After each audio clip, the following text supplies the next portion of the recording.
up to Restream and welcome everyone to episode 9 of the Level Up Your Wealth podcast, proudly sponsored by the gamers at Tones Financial. You can click the link at the bottom or type the link in bit.ly/level up your wealth. Go to the Tones Financial website, tons of great information there, ebooks, all the past episodes, more great stuff coming soon, demo for an amazing business simulation. And you can also book a no-cost consultation with one of our other co-hosts, Mario. Mario, please introduce yourself. What's going on, y'all? Hope all is well. I'm in beautiful Atlanta, Georgia, here for Invest Fest. So just happy, very, very happy. And one other reason why I'm happy, I'm gonna share my screen. Whoa! My book released this week, and it is number one, baby. Number one, like Puffy. Take that, take that. Amazon hot new release. So now your boy is officially a best-selling author. So just very, very happy. Just very, very happy, man. So good to be alive. I'm in the Best Fest. We got Mr. NFT with us as well to kind of let us know from a gaming standpoint how crypto and NFTs is going to change the world. So Mr. Israel Wilson and all your followers, introduce yourself. Man, I don't know how I'm gonna match that energy, man. But yeah, my name is Israel Wilson. Day to day, I'm a business development professional. Day to day, I reduce opacity around culture and technology within companies, challenge assumptions around business models, hopefully allowing businesses to expand what they're doing significantly through the use of technology and culture. And then I create strategic partnerships. Uh, been in crypto since before it was called crypto. So now 15 years, coming up on the 15th anniversary of the first when I first read the Bitcoin white paper this November. And day to day, I work with all types of companies. Now AI has been a hot thing. I started doing data science about 7 years ago and became an AI artist about 5 years ago. And it seems like continually the things that I get into early, my early interest, become bigger and bigger things over time. So, but my real focus is being a rainmaker. I like to make kings and queens, like to make people that think they got everything right really analyze what the possibilities could be if they had other minds around their thing. That's dope. So So you're I'm a gonna good be the Joker since you're the king and queen maker. I'm gonna be the Joker with this question.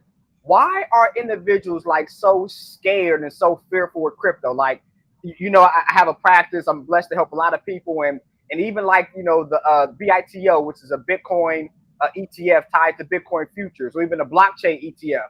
People are so weary of that. Like, let us know why people are weary and what can we do to kind of open our eyes towards crypto, because I think it's the future.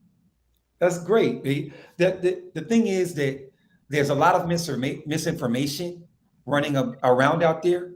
A lot of people have been miseducated. And if we look at some of the writing around mastery, 10,000, it takes about 10,000 hours to be a master. So that's, if it's 8 hours a day, 5 days a week, that's 3.42 years. Mm. Then you take out making somebody be able to make another master, which is a grandmaster, that's another 3.42 years. And then somebody that can make a grandmaster, so you got to have about 11 years of experience to be able to break things down in a simple way that gives people an understanding, be able to combat those arguments. There's going to be arguments around anything. If you tell somebody to invest in wood, in real estate, even but lots of people have a ton of information around real estate to be able to combat those. And there's a lot of proof out there of those success stories. But people are talking, most of the people that are talking about crypto don't know enough to educate people. And there's so much negative news out there, and people have believed. I remember when Mount Gox dropped, and I lost all my crypto, and I was telling people that to get in because Bitcoin was about $230 at the time, around $210, $230. And I was telling everybody, hey, look, this is the time. We didn't go back to zero. Do you know what this means? Because I was there when it was zero. And these people, and nobody in my family understood. It caused a lot of division. And they said Bitcoin got hacked, because that's how the news portrayed it, is Bitcoin got hacked. I think that that's the common thing, is that the news and that the people who are the educators, the people who have the most power to educate people, don't empower those who actually know about the thing. Not enough people are exposed to people within the actual crypto industry. They're exposed to people that are talking about a thing that they haven't experienced. Once that level of exposure changes, especially within our community, where the people who are actually in the thing, but people oftentimes, people who are actually doing the thing are busy doing the thing and aren't the ones sitting on social media promoting it or this and that. So I'm glad that you're That's true. actually out here because you're talking about finance from the perspective of one of the most successful Black financial minds in the country, while a lot of other people have been educating people about something that they don't have your level of experience about. Yeah. Then that's very true. So from like a gaming standpoint, because we are gamers, what do you think the future of gaming when it comes to NFTs? Like people are going to be able to kind of bet each other and gamble using NFTs. Like I think the gaming space is a lot more adaptive to crypto and NFTs than like the general public. So what kind of mesh you think is going to happen there? Sadly, gamers are some of the gamers, though they could benefit the most from crypto, are some of the most against crypto, period. Discord Really? actually, Discord was about to add Web3 about a year and some change ago, and the gamers that utilize it they went into an uproar. No, don't utilize Web3 because they're getting the same misinformation as everybody else.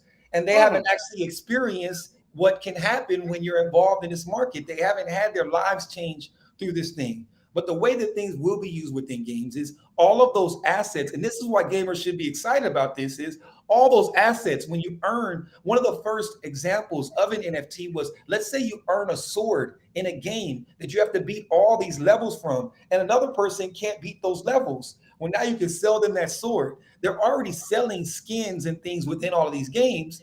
NFTs are perfect for that. There was a company that actually tried to engage with me early, and I didn't engage. They were worth $500 million a couple months later, called Parallel, and they're building out a gaming environment. But once those two worlds coalesce of great games and NFTs, then gamers will actually be able to gain value from the time they spend in game outside of streaming and things like that. And we had a blockchain game featured, on the podcast, a few weeks ago. Michael's game is both a great game, and he's going to integrate the NFT technology into it. So yeah, I see that potential. And as you mentioned, Israel, it's we've had that functionality in the larger gaming space, not tied to NFTs for decades, right? The auction house in Diablo, or skins for CS:GO. We know that those digital assets have value outside of the game. But we've also seen things, on the other side of that argument. You've seen like trophies, right, attached to your PlayStation or Microsoft account. Those technically could be NFTs. And speaking from my own personal experience, like when I earn them, like I don't go check to see. And maybe I'm not. I know there are people who are those points enthusiasts who will, right? So there's something there for everyone, but there's different layers to it. But 100%, there's certainly value in digital assets having value outside the game, and we need to protect the integrity of those digital assets because we see items be duplicated all the time in various games. Absolutely, absolutely. So that'd be the game changer, and in play to earn models and things like that, not just NFTs, but currencies and things like that. And so that we were talking before we went on air about AI and robots replacing a lot of jobs. UBI is going to be a big part of being able to make the world be able to grapple with that. But then all of the What's activities that we do. what's explain to everybody what's UBI if they don't know. UBI is universal basic income, basically maintaining a base standard of living, so that people don't feel the drastic effects of a changing economy that's happening right now. It's just not publicized. If you go to any major city right now, you go to Atlanta, you go to Miami, you go to LA, you see how many people are living on the sidewalk. That's not because they're all lazy. Something happens. Most Americans do not have $1,000 in the bank. 70% of people have a $400 crisis that could drive them into a tailspin. And creating a secure environment for the base of us will create a secure city for the rest of us. Any of us that, I'm a native of Southern California. Anybody living in LA knows how much more dangerous LA is right now because of the poverty people are experiencing. Yeah. And then my apologies. If it's any chats, y'all can definitely read them out. But the chats are not coming up on my way. So I remember a couple years ago, the presidential candidate Andrew Yang on the Democratic side, he was talking about it, and he got a lot of flack. It was like, oh, you're just throwing money at everybody. It's a government handout. We're gonna live on the government for years. But definitely, if people can't pay bills or people lose their job and their job is not there anymore, like what are they supposed to do? So I was part of the Yang gang. I met Andrew a couple of times and everything like that. But the experiments, people didn't look at what actually happened with those experiments. What actually happened was people got educated, people picked up a hobby, and that's the thing. We keep on with the PPP loan and with the same thing every single time we give out money. In 2008 and 9, when we printed up the first 2 TARP bills, we gave the money to the wrong person. When you give money to a poor person, they end up doing what? Spending that money, which juices up the economy, which the money is going to travel back up anyways. So give it to as many poor people as they can. Really, I think that you should stop taxing people that can't make a living. Like right now, your bank account goes into an overdraft, and that person gets charged $35. They get $40 in transactions. The next thing you know, they owe $140 because they got that $35 4 times, and it's not sustainable and it's not helping any of us. So I would say, allow the poorest of people to have the means to be able to feed the economy so that the rest of us can continue to build wealth. And shout out, we did have some folks tuning in live. So we'd love to give you all direct shout outs. Let us know in the comments where you're tuning in from. We've got 10 folks joining us here on LinkedIn. So thank you all for joining us. If you have any questions for Mario or for Israel, send those in the chat. It's financial literacy here with the gamer's perspective. So let's get those questions in. So to that point, Israel, like what company do you think, if it is UBI, what company or what sector of the economy you think that's going to profit the most?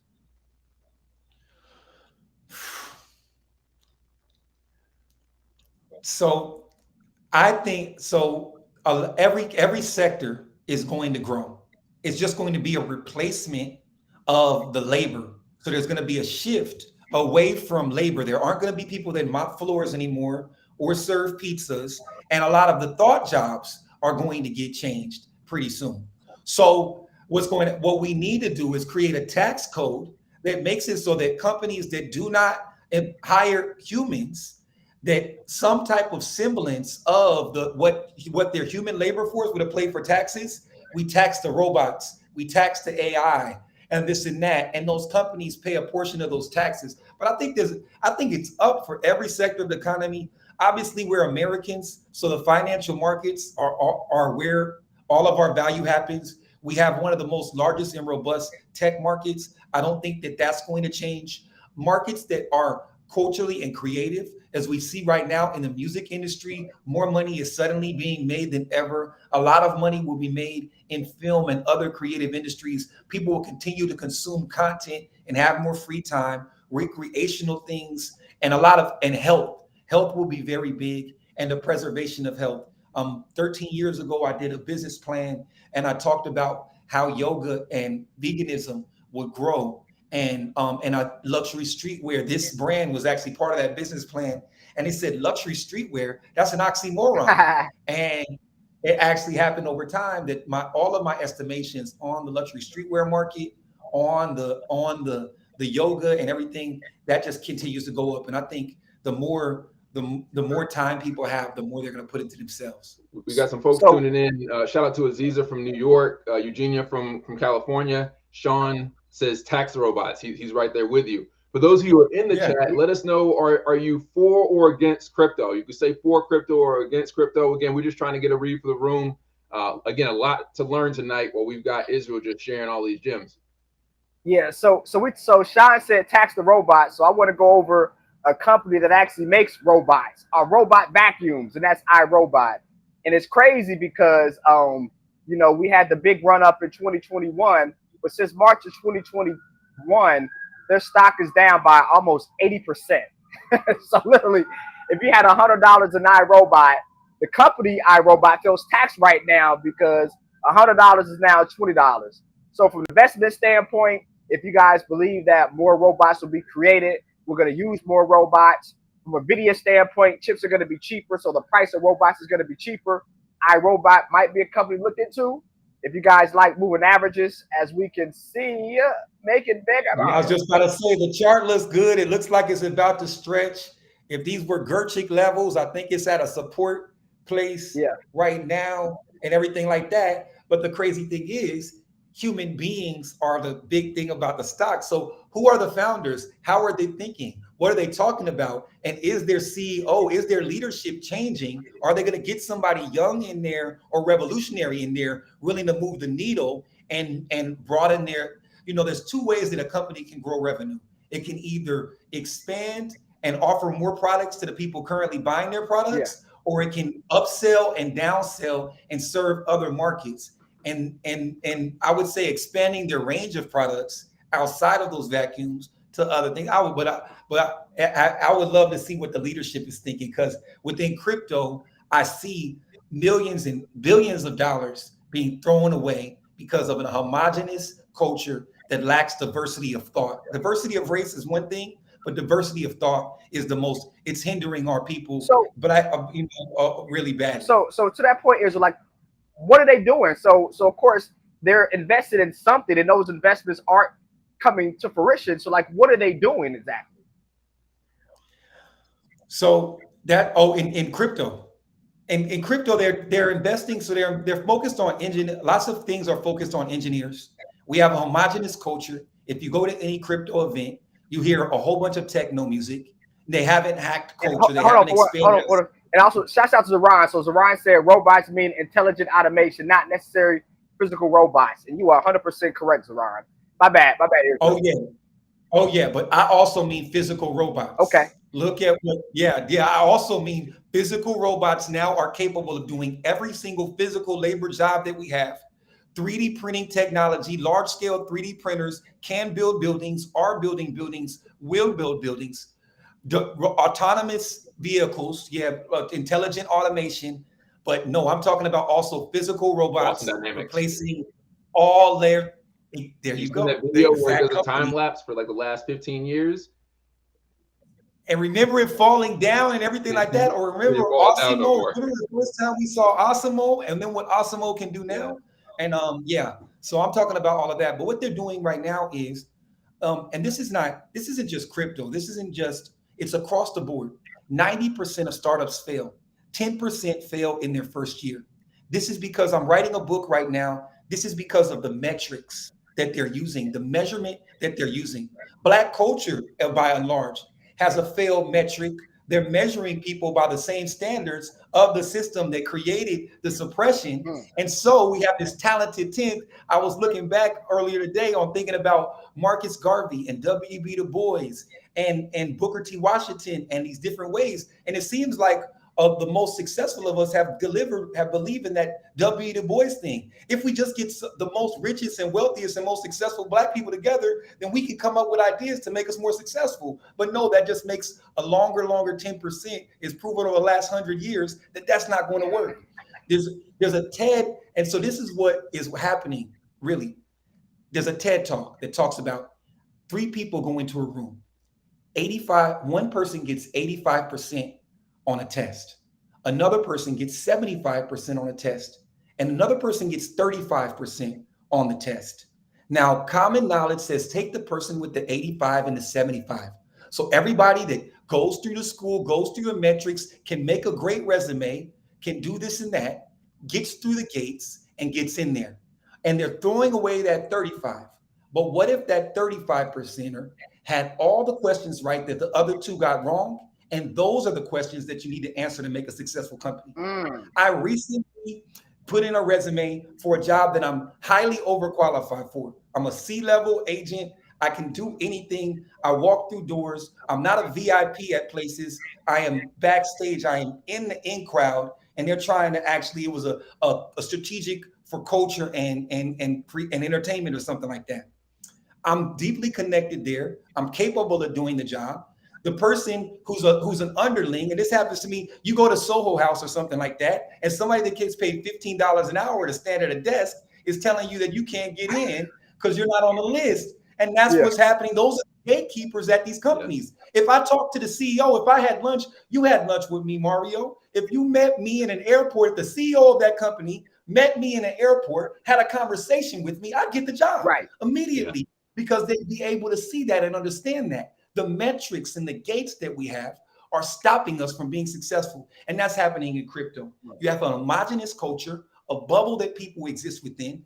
None of them know why they're failing because they're all the same. And none of them Mm. understand what the problems that they actually are facing are, and they're not empowering. They'll hire me as a community manager, or they'll hire me for marketing, or whatever the case may be, but they won't put me in a position to actually manage a budget. They'll label me a manager, a community manager. Managers manage budgets or people. Don't have me managing your social media without managing a budget. What you just done is you've handicapped me. You cut me off at the knees and you asked me to play soccer. You know what I mean? And that's the reality. That's what's happening inside these companies. The reason that crypto is failing, and then beyond that, crypto is really failing because since 2017, the people who have been talking about it are looking at it through the wrong lens. They believe that this is a movement around getting more finance, making more dollars. I've been here since the beginning, since before Bitcoin was my third token experiment. This is not about making more dollars. This is about replacing the dollar and the legacy economy because we need an alternative because we are in a precariously dangerous situation as human beings. We can no longer grow society.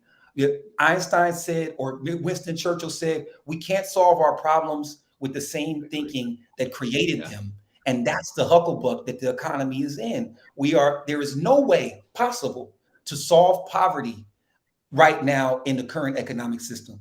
The wealth gap will continue to grow. Right. So we need other options. And I think that that's by and large why crypto is failing is because everybody's looking at it through the lens of how does it create more money, not how does it actually change society, which in turn creates more money, social capitalism, as it were. And that's what started being taught at schools like Harvard and Yale after 2007, but it still hasn't made its way into the market, except for a few billionaires that investments are long term, like Shamel Palabatayi or people like Mike that Novogratz. see, Yeah.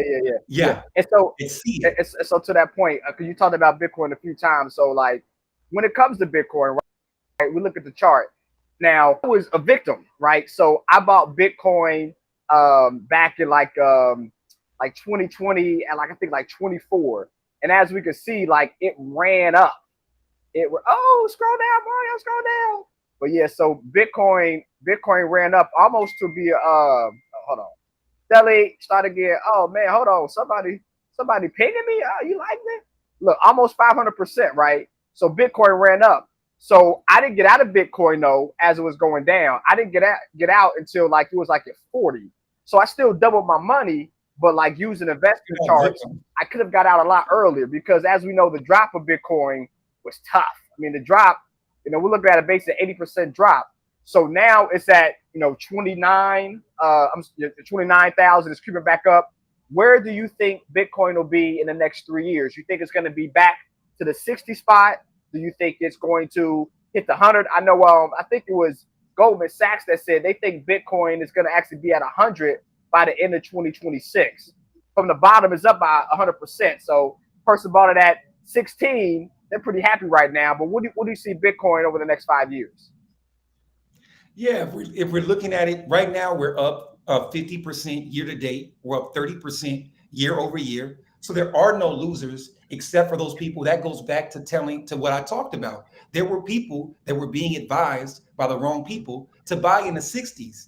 Me, I've been scared ever since it hit 20 again. Really? And I sound like that old man telling people like we're in unknown territory. And I'm telling everybody like, don't buy this. But you got these, but those people were actually empowered and given money by Cash App and giving money and giving a platform. And there are people with platforms and people that have been that are spreading misinformation because they don't live with this thing. And so I think that we'll go back to all-time highs, guaranteed. The math of it makes sense. Venezuela, El Salvador, and other places will take us higher. Economies that have broken down in the past are going to begin to secure themselves. And the most secure thing that they can possibly do is adopt the Bitcoin standard as a base layer of currency and attach that. Right now, there are stablecoin backed cryptocurrencies that I think are that's really a silly thing.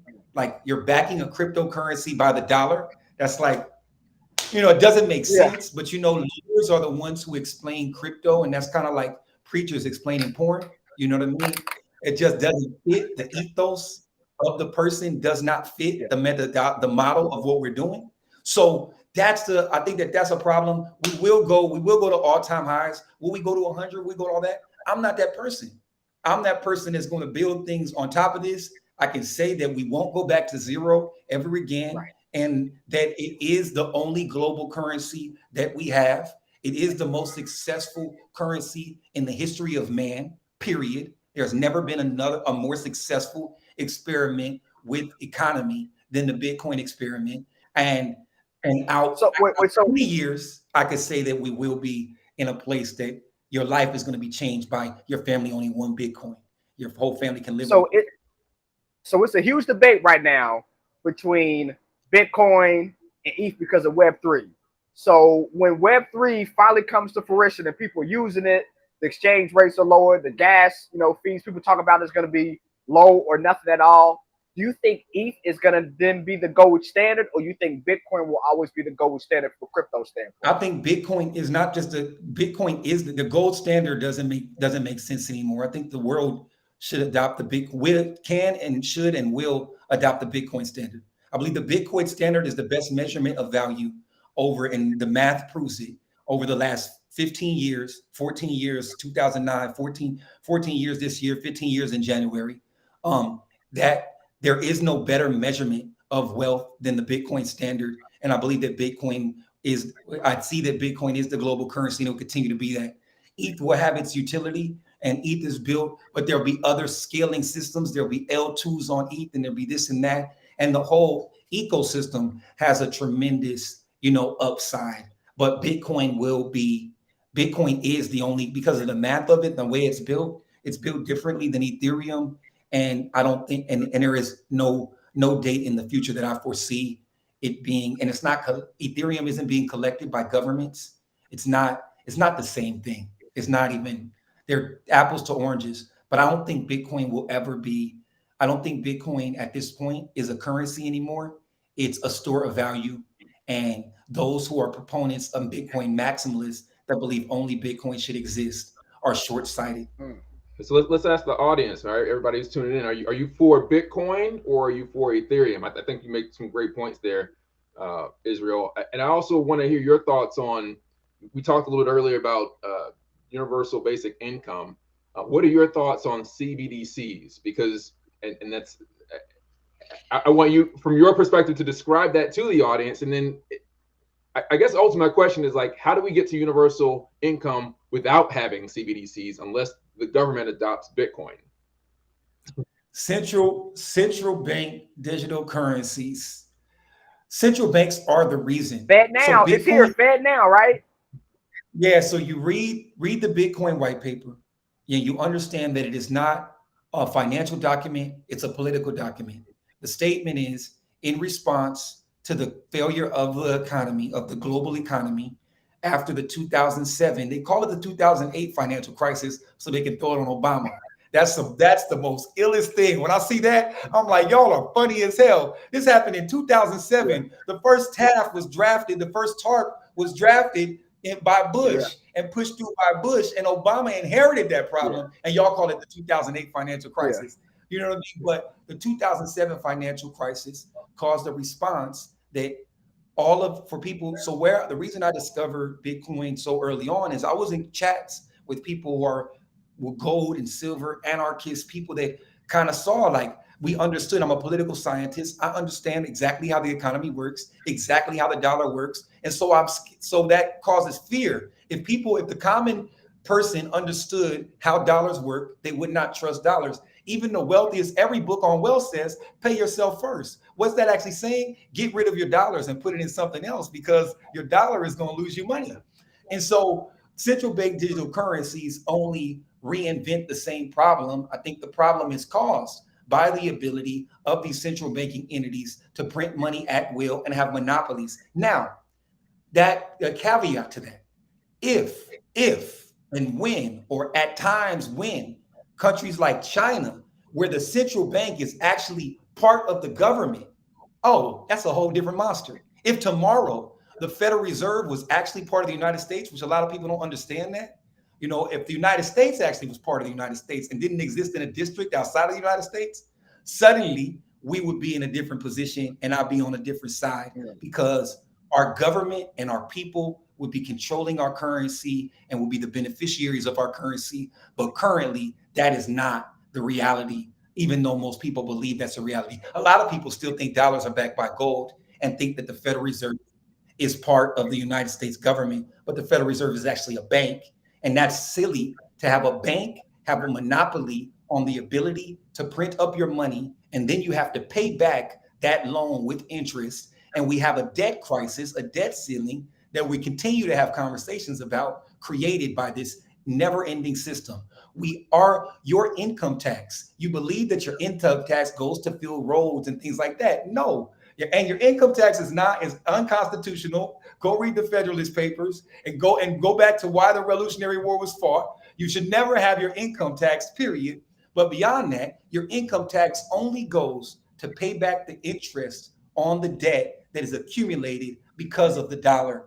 And we can only pay back so much of that, and it continues to compound. So imagine, like, people, when you have a mortgage and your mortgage is amortized and your mortgage goes up every single day, imagine how inescapable that situation is for most people. And that's the same thing that America's in right now. So we got some saying Bitcoin, some Ethereum, but one of the LinkedIn users said, I'm for both Bitcoin and Ethereum. We moved from exchanging seashells as a currency to exchanging coins. Eventually moved to coins and paper bills and cryptocurrency as the main crypto, only a generation away. So definitely true. Yeah. True. And you think about gold, right? So people say gold is like a hedge against inflation. Inflation goes up, but the value of gold is not going up with inflation. So how is gold? So I have clients that Gold is a hedge because it maintains value over time. 1,000 years ago, you could buy roughly the same amount of wheat with an ounce of gold as you can buy today.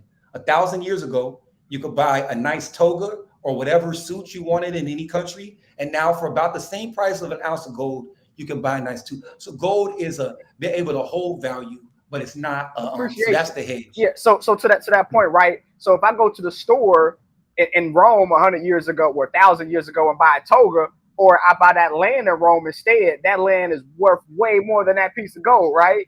So yeah. All right. Yeah. No. It's definitely. Yeah. I wouldn't compare. Yeah. Definitely. You got a point there. You got a point there. You know what I mean? You got a point there. But also too, here's another thing is, and this is why I'm a proponent of Bitcoin as well. Your economy stabilizes. You have destabilizes. You have to flee to another place. You're more likely to be able to take that gold. But then with Bitcoin, you can have each of your kids, 4 kids, memorize 4 numbers, and they can take that somewhere else and anywhere else, and you can access millions of dollars. And imagine the Jewish people fleeing Germany having the ability to do that, or rather than lose and leave everything, and that's happening all around the world constantly. So no, that is true. That's with Bitcoin. You can take it anywhere. Now it's you got to make sure you protect your wallet though, right? And so let's talk about that, right? So for me, I have 6 coins, but they're not on like a soft or hard wallet. I have spread out between like and Robinhood and some of the other kind of hold it Coinbase. So what's your thought process between a soft wallet, a hard wallet? Are you afraid that some of the exchanges might take your money, like has happened before in years ago? Like, what is your thought process around that when it comes to holding cryptocurrency? Not your keys, not your wallet. Right? The saying is not your keys, not your crypto. Not your keys, not your wallet. Yeah. The thing is saying not your keys, not your crypto. Secondly, I would say Robinhood is not selling you crypto. They're selling you exposure to crypto. So anything that you're having there, I would say immediately get that away from there. Coinbase is a little bit safer. Coinbase is the standard of this, and but then as we even see, Coinbase actually moved to Bermuda, and then Coinbase got attacked by the SEC, and there's still that danger that agencies give exposure to those things, and if anything goes bad with legislation, you lose access to your money. So the safest thing is to have it in a cold wallet, things like that. That could be a hard drive that's not attached to the internet or anything like that. But Coinbase is a reasonably safe place. It's secure, and there's a lot of major entities that have their money there. But the crazy thing is, if it goes bad, they're going to get their money back, and the average consumer and holder isn't. Exactly. Yeah, But I right. really like what that lead user said. That's kind of the way that I see it. And it took 300 years to adopt paper money. And so just imagine how far we've come in 15 years with cryptocurrency and where we will be at in 30 years or 300 years. I don't think that there's any other alternative than this. Wow, that's interesting. I didn't. Those are 300 years it took us to accept paper bills, and now we're on 15 years of crypto. So 15 years from now, you think that it's going to be adopted globally? Like how many more years we have where people adopted people that's 80 or now they're 65, now they're 80, they adopted it. People that's 5 now is 20 that's really starting to get to the money, they're adopting as well. Like when will that happen? You think years wise? It's happening in certain places right now. I believe that there's a the KGB came here, and they met with Henry Kissinger in the 60s during the Nixon administration, and they went around, they talked to black people, white people, garbage men, rich people, this and that. They said, how do you get all your people to say the same thing? So I think that the dangerous thing, I think that we're in the most danger here because of the group thought around the thing, and our belief in the stability of our system leaves us and leaves the capability for us to be victims of our lack of realization of the fragility of the global economy, our attachment to it, our attachment to banks. And so I don't know when adoption happens here because of the mass mindset and certain commonalities, but definitely in certain countries with unstable economies that already are aware of the fallacy and don't trust in their governments and don't trust in their banks, and the Pakistans and all these different places, the Indias, oh, that's going to happen in a generation. Once the old people die, it's going to happen. Once Man, you spin out this game. So I'm here in Atlanta at InvestFest on the balcony of the Hyatt downtown, which is pretty cool. Y'all can see behind me. But tomorrow at this VIP event, I'm gonna be chit chat with 19 Keys. So I gotta find a way to position myself to put you on high level conversation with him, man, because you spend a lot of game that the masses should definitely hear. 19 know me. Tell him you had Israel on your podcast yesterday. Okay, I will. I will. I got his number in my phone. He hit me up a couple years ago to start it down. Yeah. But I'm the progenitive voice of the current method of Web3. Yeah. I led the early conversations. I coined the term OG. I coined the term friends. I'm a little bit, I'm edgy, I'm edgy, and that's not, people don't pick up things with sharp edges. But hold on, wait, because we glossed about something, right? So we all probably heard about like the scam that's going on with DJ Envy, right? So they did like a flip 2 DAO where they combined real estate and crypto, and like it blew up in their face. Is that something that you can really do in a DAO, or is that just kind of a pipe dream? Oh man, look. So I know Caesar too. I got his phone number in my thing too. So like that's what I'm saying. Like that's why it's really weird when companies don't engage me. I'm in the mix. People already know me. I'm able to go anywhere, do anything.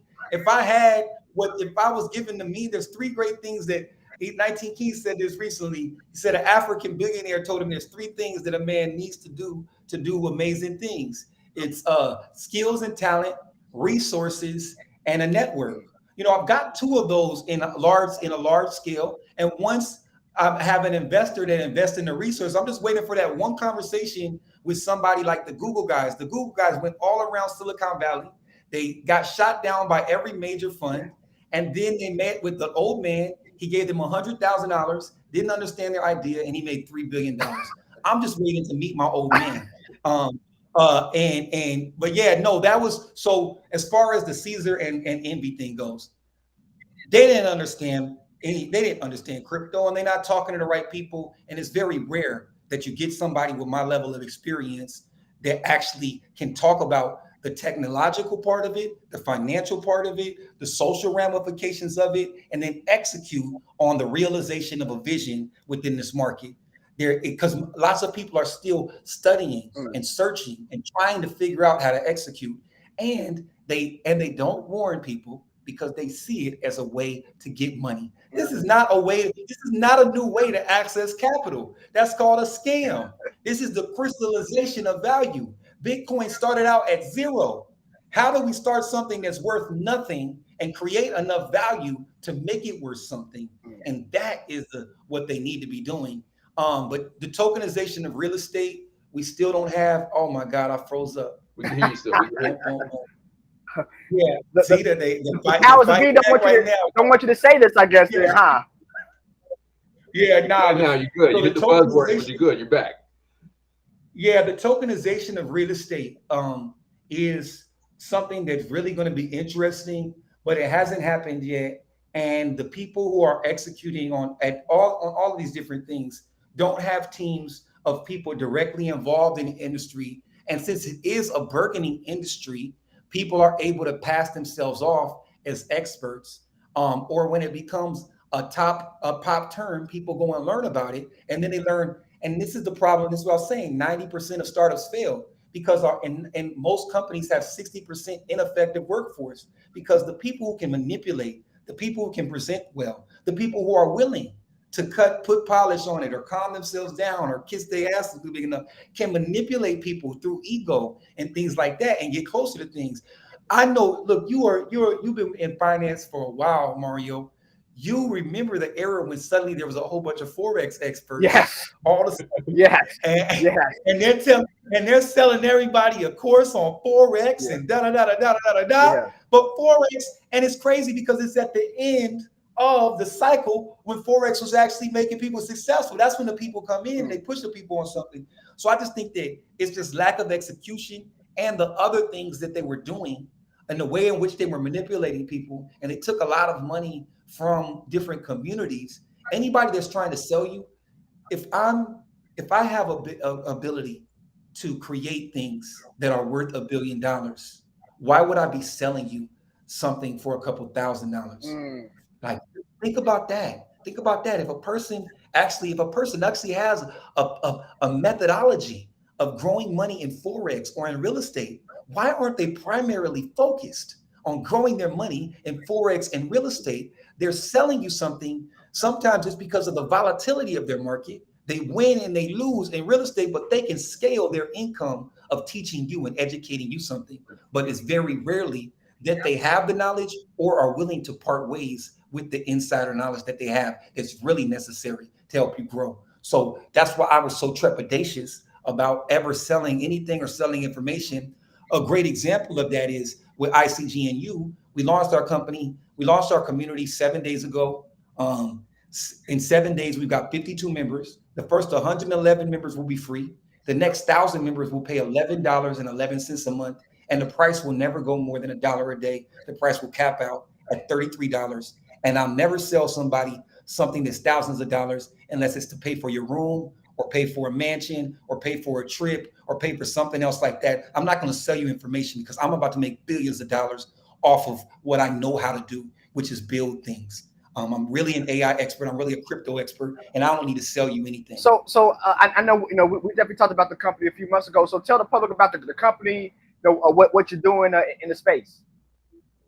So my focus is basically the overall thesis is that that culture is more influential than ever, and we see that especially African American culture is the most influential culture in the history of the world. Technology is more powerful than ever, and there's a disconnect between the two. And the technology companies are unable to leverage the culture in the way that 19 Keys has been able to, and the culture is unable to leverage the technology because they don't have that direct connection within the technology. So creating that bridge and then focusing on, and my thesis is my life's focus is creating environments in which all types of genius can thrive. And I talked a little bit about my thesis earlier. I feel like we're missing these amazing people. ICGNU means I see God in you. It also means I constantly gain new understanding. And I started this 18 years ago during Katrina. I was extremely upset and I couldn't do anything about it. I saw the news blasting these people, and these 5 letters kept running through my head: ICGNU, that made a sentence. And I see God in you. I see the potential in people, and I see the potential of the least of us. And I treat a waiter or a janitor. I go to events, VIP events, and people always laugh at me because they know I'm going to end up sitting there and talking to the bartender or the security guard or this and that. I don't need to. I'm not sitting around here networking or anything like that. I don't need to try to figure out how to make any connections. I got all the connections. But I'm really interested in what this dude that's doing the door is talking about, or I'm that humility. So that's my thing is, I think that that's an untapped market. I know that it's an untapped market. I know that there's untapped potential in the masses. I see the failure rates of companies, and I want to change that.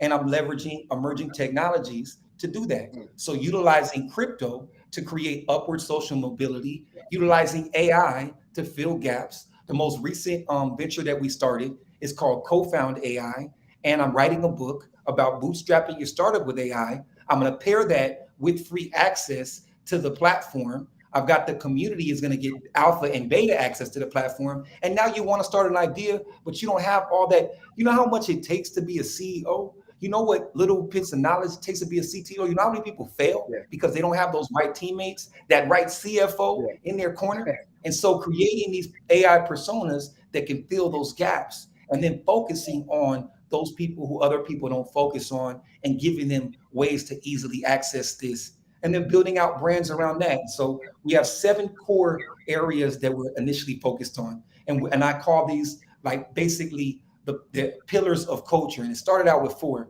music, fashion, film, sports, and then education, wellness, and ESG, which and ESG actually contains real estate, because building sustainable ways and environmentally conscious ways to create real estate. And all of these things have different crossovers. In every film, you're going to hear music. At every sports event, you're going to hear music. Athletes have an effect on culture and can leverage their personas to get more attention to a film or music. Right now, we're watching. I've seen so many companies be able to raise because they got an NBA player that nobody ever heard about as one of their backers, and suddenly they're able to get into these rooms and things like that. And I see so many ex-players work in these rooms because people want to be close to that. So leveraging that culture. So we're focusing on those areas, and we're not trying to build those companies. I don't want to build everything. I want to be picks and shovels and be the builder, and eventually launch a fund, a small stage fund that gives people that first $10,000, and then doesn't focus on software as a service, but outcome as a service. Actually leveraging our knowledge, our information, our networks. Imagine what just the 3 of us could do for a Black gaming company if we were to come in. We gave them a little bit of capital so they could, eat some cereal, stay in their apartment, smoke some weed or whatever they want to do, sit there and do what you do, brother. And we're going to focus, and we're going to bring the resources to you. Just build. Imagine, and then when they build, finding a market. Well, I can easily access and tap into millions of people because I'm not an influencer. I'm influential. I influence influencers. I know the influencers. I can go in and then once I can get them through those early stages. So we getting capital, as a person who's in that stage right now, getting capital in the angel stage and in the pre-seed stage is extremely hard. Once you got a little bit of traction and you're at the seed stage, it becomes easier. Once you're in your A round, I have 100 places that I can go and get somebody 10 million, $70 million from. I know funds that don't write anything less than $7 million checks, but you got to be in your A round. You've got to reach the point of traction. Traction speaks volumes. How much revenue are you making? How is your revenue scaling? How are you going to utilize this money to scale more revenue? Do you have a blue ocean opportunity? And that's what I kind of help people work through, is crafting that opportunity in such a way that it becomes more. So now that's what I've been doing. Is first I did business development, and I scaled brick and mortar businesses and everything from fitness to restaurants. Then I went into cryptocurrency and technology company. I advised them, became extremely frustrated when you see the failure of NFTs. I saw people that had millions of dollars that weren't listening to the person in the room who knew the most about what they were talking about. They hired me because I knew the most, but they weren't willing to apply my information. Then I went to advise startups and found that even when donating my time, a founder won't necessarily listen to you unless you're an investor or this and that. And so I'm stepping into the founder's seat so that I can create fertile ground for people to plant their seeds. And the initial part of that is creating a community, ICGNU, the ICGNU collective, but then I just put in the skills, put in the different things, put in the resources, and just foster that environment. And then there's going to be those stars that come out, and then we just help them cross the finish line. And with the fund, I'm looking at writing checks for $10,000 pre-product, $20,000 post-product, $50,000 if they can show us something that's scalable. So we're $80,000 all in, only $80,000 all in, but we're adding our IP. We're taking other pieces of equity as advisors. Then we're taking those people to our syndicate to raise the rest of the next stage of money. And we're doing lower exits because of our low investment. We can create liquidity opportunities, merger and acquisition opportunities in the $20 million range instead of in the $100 million range, and still 100x our money. Yeah. And then we reinvest through our fund and spread globally and do other things because there's so much talent in Africa and in the islands and all over the place. Brilliant. So Yeah. Now we got a couple chats. So back to crypto. I'm good with soft wallets and hard/cold wallets. Crypto and exchanges should be play money. So understand that. Ariza, I'm from crypto, but we just need to establish the exchange system for goods and services. Another person linked in. Yes, it's important that tech needs to be taught in communities of color. That way we have a chair at the table because we are creating the table and chairs while building a power team. So nah, definitely true. Aziza spoke to my heart, sis. I love you. It spoke exactly to my heart. I used to pay my barber in Bitcoin. One day he came in when Bitcoin was $230. I was paying my barber every week in Bitcoin. About 4 weeks in, his wife said, "You can't pay our rent with Bitcoin." Later on, he looks at that, and each of those haircuts were $5,000 haircuts, $2,000 haircuts. Imagine if everybody was getting a haircut and he could have just put that money to the side. It wouldn't have hurt him. It wasn't a loss. It wasn't anything like that. He would have been, and it would have been. I used to buy my daughter, and I was a person that lived off of crypto for a long time. I bought my daughter a dollhouse for 2 Bitcoin, and I watched in 2017 that dollhouse was broken down, and I'm looking at this $40,000 dollhouse.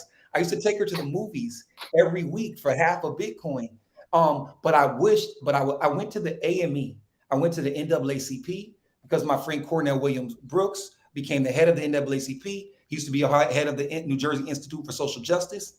I went to the Nation of Islam.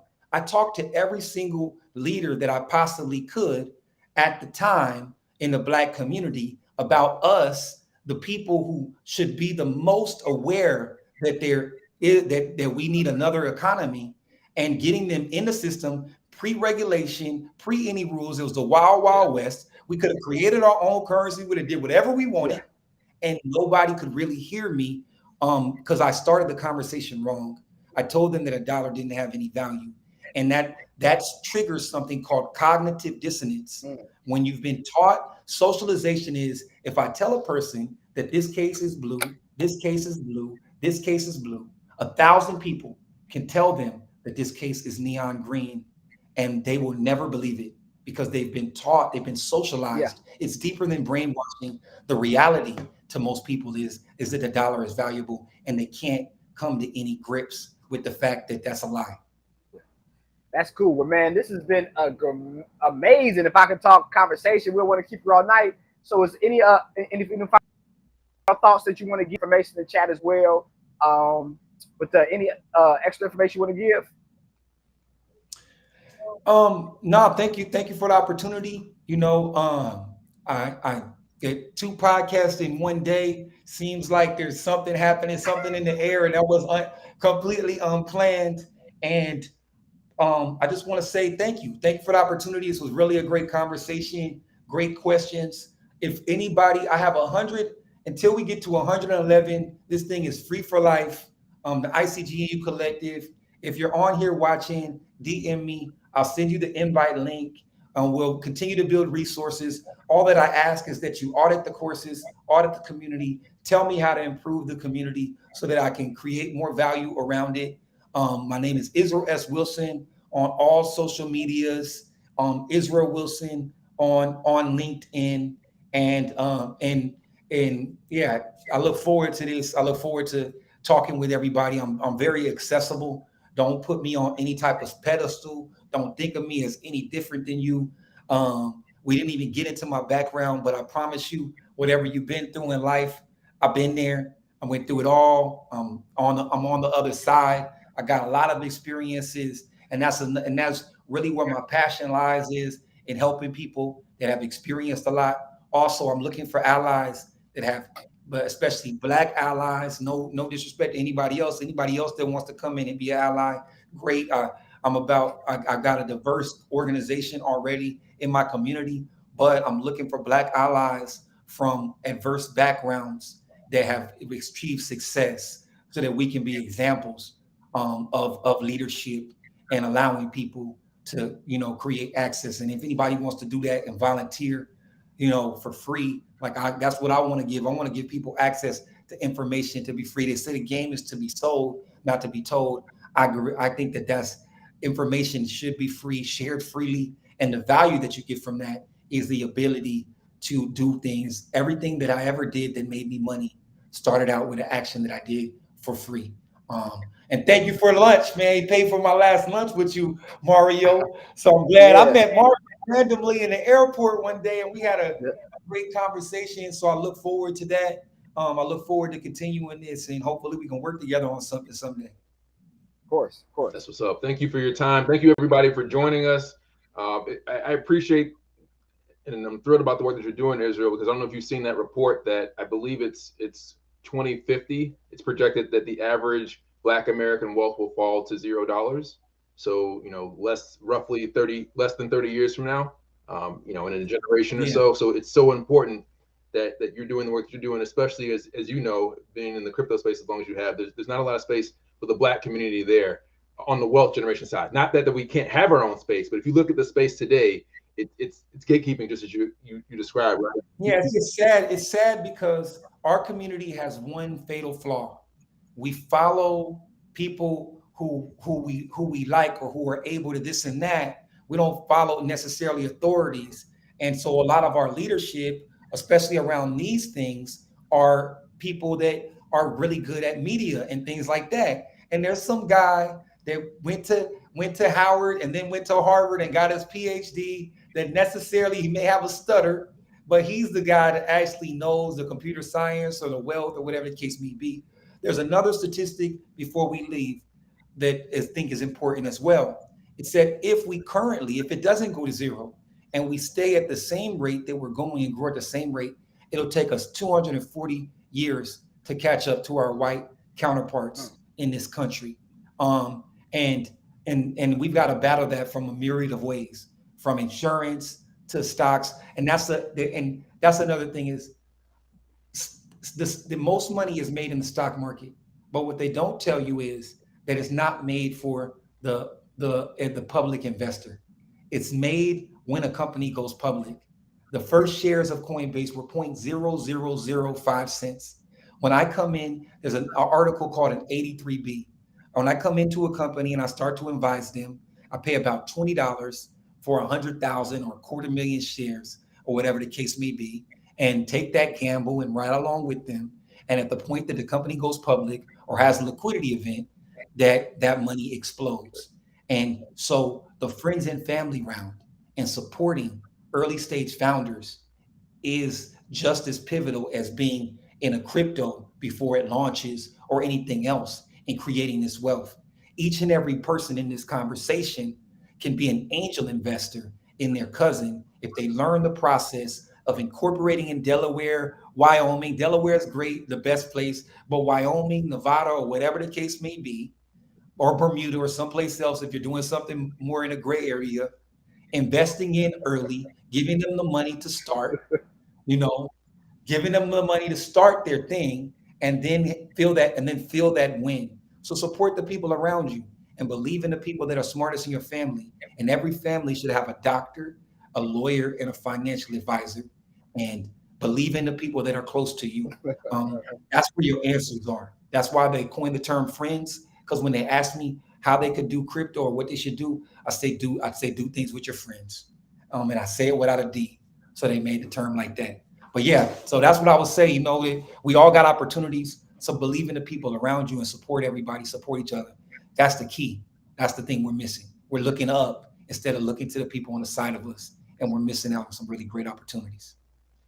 Amazing, man. Thank you for those gems. Before we leave, if you'll do the honor and pick the winner of the digital copy of the Relax Investor book, and I have my own book as well. You have a copy with you, Mario? You didn't? I'm sure you brought some with you to InvestFest. Yeah, they're not here. They're downstairs. But yeah, Okay, yeah, yeah, yeah. okay.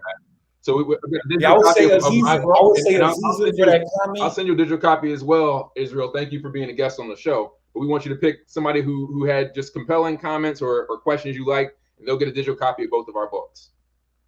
Well, Aziza, definitely. That's the thing. That's the reality. She said it in a nutshell. Everybody's looking at crypto as a way to make money, and it's not. It's the crystallization. Tokenization is the crystallization of value. And we need to begin to create exchange systems within our community for services. Right now, while Bitcoin is down, right now, Bitcoin is up 50% on the year.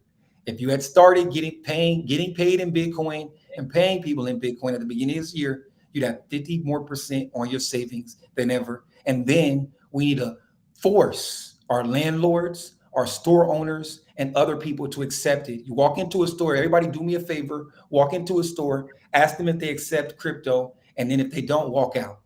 You know, do it like that. Start forcing these people to start making some decisions that move the neighborhood. Because we remember the days when most places didn't accept credit cards. We remember when they most didn't accept Cash App Yeah. when it first came out and everything like that. I used to pay people $5 a person to sign up for Cash App, $20 a person to sign up for PayPal. Nobody wanted to. Eventually, it became the norm. So I would say that let's make this the norm rather than the exception. But thank you, Caesar, for that comment. It really is. That's the solution right there to solve that 240 and that near to zero wealth gap. So we're not all the way dependent. And dollars have their use. And I'm not averse to the dollar economy, but we need some other safety net. Dope, dope. So thank you again for your time. Mario, can you let everybody know where they can find you? I mean, besides the site you see at the bottom here, bit.ly/level up your wealth. But let them know where they can find you, Mario. Yeah, the site, Relax Investor, relaxinvestor.com, or our business website, Tones Financial, or just Google Painful Profits or Google Relax Investor. You'll find me, and definitely here to help. All right. Thanks everybody for joining us. We'll see you again next week for episode 10. We're joined by Emmy award-winning game developer Don Daglow. Tons of insights. He's been in the industry 4 decades. Lots of stuff to talk about. But thanks again for your support this week and every week. We'll see you next week where you can continue to learn how to love your wealth. We'll see you later. Peace. Peace.